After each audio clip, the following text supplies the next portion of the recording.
High বন্ধুরা, আমি এখন চলে এসেছি মাতাজির স্থানে ভাইউরের যে মেলাটা হয় সেখানে। তো এই মেলাটা গত দুদিন আগে হয়েছিল, 4ই জুন 2024 সালে।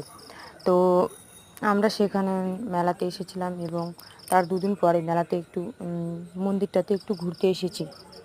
তো সেখানে মেলা হয়ে যাওয়ার মানে যে সিচুয়েশানটা, যে পরিস্থিতিটা থাকে সেটাই দেখতে গিয়েছিলাম।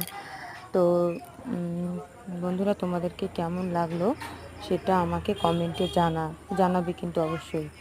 আর তোমরা যদি এরপরে একটা মেলা আছে সেটা যদি দেখতে চাও, তবে আমার চ্যানেলটাকে সাবস্ক্রাইব করে আমাকে ফলো করো, তাহলে ঠিক পেয়ে যাবে। তবে ঠিক আছে বন্ধুরা, আসি। সুস্থ থাকবেন, ভালো থাকবেন, এটাই কামনা করি।